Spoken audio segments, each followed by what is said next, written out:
السلام عليكم ورحمة الله وبركاته. عاملين ايه احلى متابعين في الدنيا؟ يا رب تكونوا بخير.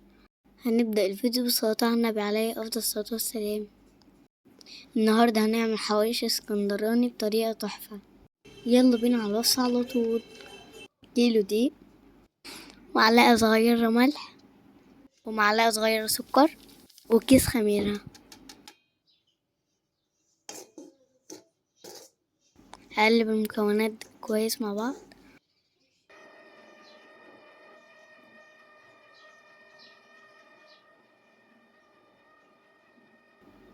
وهضيف كوبايتين وربع مية.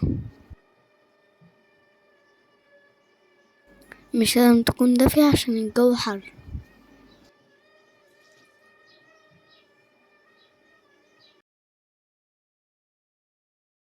هنعجنها كويس جدا لمدة 10 دقايق،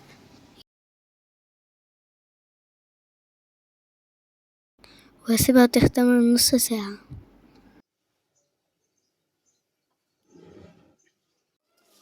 لحد ما العجينة تختمر هنحضر اللحمة. معانا نص كيلو لحمة مفرومة يكون فيها نسبة دهون، وهنزل عليها بأربع بصلات كبار أكون فرمهم ناعم، في معلقة بابريكا، ومعلقة فلفل أسود، ومعلقة كزبرة، ومعلقة بهارات حواوشي، ومعلقة مليانة ملح. وهفرم حتة ليا في الكبة وأضيف عليها.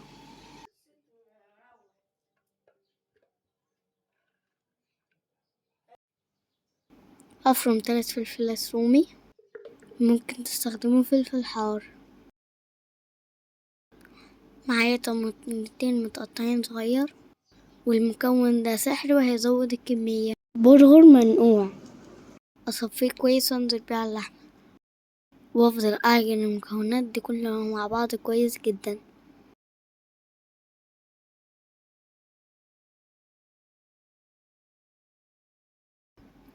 دلوقتي العجينة اختمرت وهبدأ أقطعها.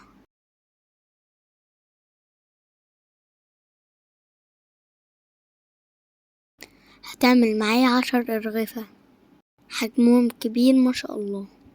لو حابة صغار الرغيف حسب ما انت عايزاه.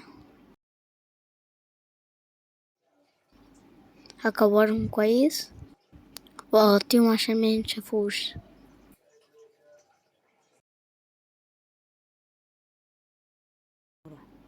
هستخدم أول واحدة، هفردها من دون دقيق ولا زيت.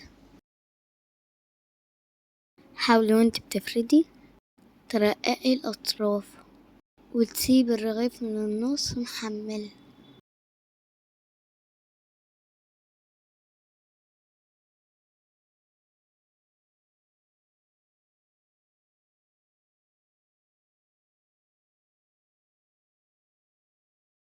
هاخد قطعة كويسة من اللحمة وهضيفها على الرغيف،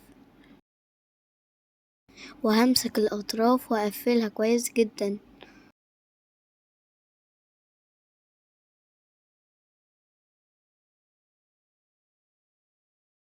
وهخلص كل واحد وارص في صينية مدهونة سمنة.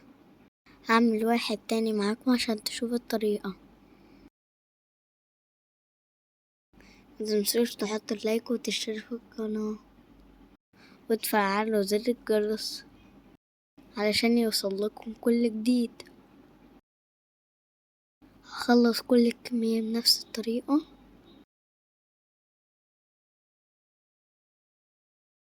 واسيبهم يرتاحوا 10 دقايق.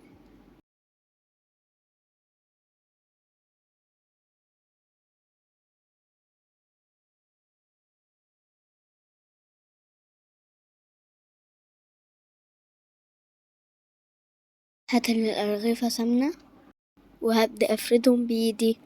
هيتفردوا بسهولة جدا عشان ريحناهم. لقيت الصاج مش هيقضي فنقلتهم في صواني.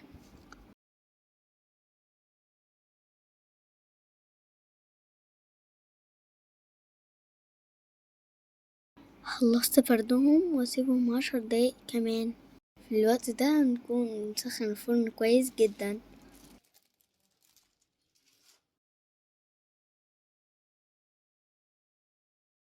ادخلهم الفرن على درجة حرارة 200. ده شكلهم بعد ما يطلعوا، شكلهم وريحتهم تحفة.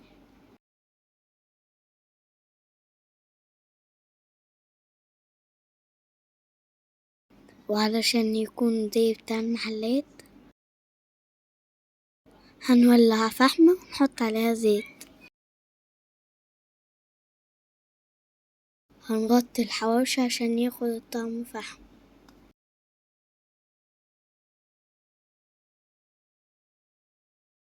بص الرغيف طلع لونه جميل ولا غلطة. اللحمة متوزعة فيه كويس.